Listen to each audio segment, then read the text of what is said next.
20 ભારતીયોને પાડોશી દેશમાં ગુલામ બનાવાયા, 18 કલાક કામ કરાવે છે, સરકારને બચાવવા અપીલ। નોકરી માટે મ્યાનમાર ગયેલા 20 ભારતીયોના પરિવારોએ હવે તેમને પાછા લાવવા માટે વિદેશ મંત્રાલયને વિનંતી કરી છે। અહેવાલ મુજબ તેમનો દાવો છે કે પરિવારના સભ્યોને દુબઈના એક એજન્ટે વિદેશમાં ઊંચા પગારની નોકરીની લાલચમાં થાઇલેન્ડ લઈ જવાની લાલચ આપી હતી। જોકે તેમના બદલે તેમને મ્યાનમાર મોકલી દેવામાં આવ્યા હતા અને ત્યાં તેને બંધક બનાવી લેવાયા। આવી સ્થિતિમાં તેમના જીવનને ખતરો હોવાનો દાવો કરાયો છે। પીડિતોના પરિવારોએ કેરાના ભાજપના સાંસદ પ્રદીપ ચૌધરી પાસે મદદ માંગી હતી।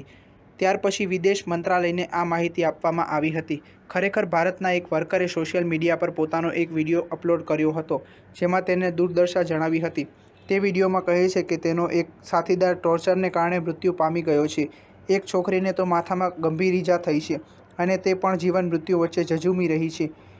પીડિતે કહ્યું કે દુબઈના એક એજન્ટે અમને નોકરીની લાલચ આપી હતી।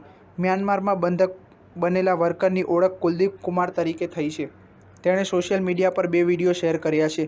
કુલદીપે કહ્યું કે તેને મ્યાનમારમાં બંધક બનાવવામાં આવ્યો છે અને અત્યાર સુધી તેને કોઈ મદદ મળી નથી। જો કે તેમને સમયસર દૂર કરવામાં નહીં આવે તો તેઓ કોઈ પણ પગલું ભરી શકે છે। 83 સેકન્ડના આ વિડીયોમાં કુલદીપ કહે છે કે અમારા પરિવારોએ વિદેશ મંત્રાલયને અપીલ કરી છે, પરંતુ હજુ સુધી અમને કોઈ મદદ મળી નથી। સ્ટાર ન્યૂઝ 7 હંમેશા સચ્ચાઈની સાથે।